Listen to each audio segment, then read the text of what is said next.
एक आदमी ने एक बहुत ही खूबसूरत लड़की से शादी की। शादी के बाद दोनों की ज़िंदगी बहुत प्यार से गुजर रही थी। वो उसे बहुत चाहता था और उसकी खूबसूरती की हमेशा तारीफ किया करता था।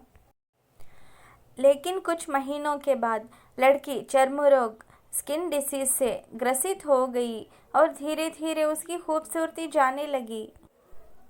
खुद को इस तरह देख उसके मन में डर समाने लगा कि यदि वो बदसूरत हो गई तो उसका पति उससे नफरत करने लगेगा और वो उसकी नफरत बर्दाश्त नहीं कर पाएगी। इस बीच एक दिन पति को किसी काम से शहर से बाहर जाना पड़ा।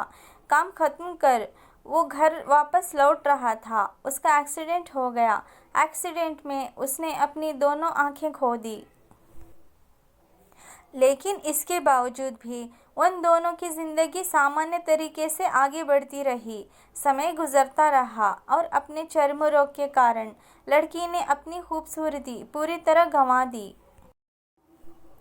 वो बदसूरत हो गई, लेकिन अंधे पति को इस बारे में कुछ भी पता नहीं था, इसीलिए इसका उनके खुशहाल विवाहित जीवन पर कोई प्रभाव नहीं पड़ा। वो उसे उसी तरह प्यार करता रहा। एक दिन उस लड़की की मौत हो गई। पति अब अकेला हो गया था।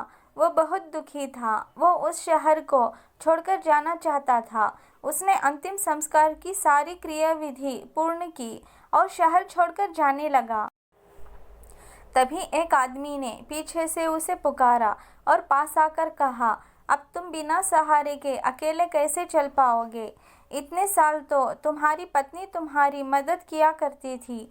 पति ने जवाब दिया, दोस्त, मैं अंधा नहीं हूँ, मैं बस अंधा होने का नाटक कर रहा था।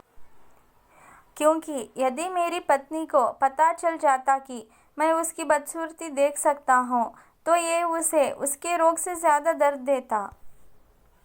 इसीलिए मैंने इतने साल अंधे होने का दिखावा किया। वो बहुत अच्छी पत्नी थी, मैं बस उसे खुश रखना चाहता था। इस कहानी से हमें यही सीख मिलती है कि खुश रहने के लिए हमें भी एक दूसरे की कमियों के प्रति आंखें बंद कर लेनी चाहिए और उन कमियों को नज़रअंदाज कर देना चाहिए। इसी में ही सबकी भलाई है। दोस्तों, आपको ये कहानी कैसी लगी कमेंट में ज़रूर बताना। अगर अच्छी लगी तो प्लीज़ एक लाइक कर देना और चैनल को सब्सक्राइब कर लेना।